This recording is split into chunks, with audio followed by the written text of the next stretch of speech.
पिटाई बहुत ज्यादा बोल एक रेजा गोदी में आजा आवा आवा आइल बारू साटा पना चतु झार के हई रंगदार हम यूपी बिहार के तो का करी हरे समझ जौन कहत नहीं आइल बारू साटा पना चतु झार के हई रंगदार हम यूपी बिहार के मन करिला तोहरा से बिड़ाली दिल के टाका टाका टाका कि हवा डाल न पाएगा टाका कि हवे कोहरा नजर के इलाका कि हवा डाल न पाएगा टाका कि हवे कोहरा नजर के इलाका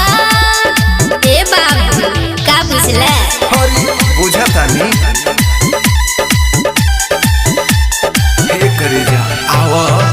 हर कोहरान और हमने भाइये बनी जा आवा हमारे गोदी में आ जा सुनो बारू पसंद हो ये जाने मन हो सचो में लागता रो बेबी तू बम हो बहुत पिटाई बहुत ज्यादा बोल करे जा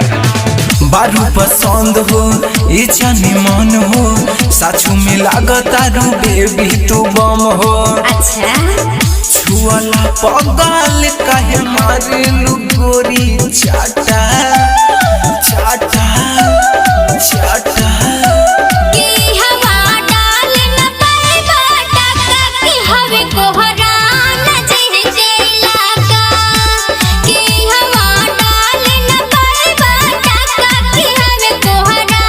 नजर के इलाका हरी करे जा आओ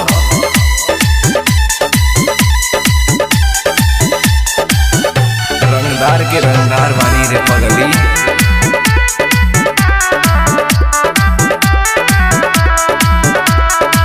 बुझल बात की मजा ल रात की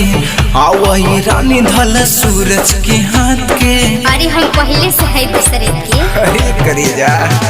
बुझल बात की मजा ल रात की आव धल ये रानी सूरज के हाथ के अरे बुझा हो प्यारी करी सूरज कमरिया रानी ओ घर के माथा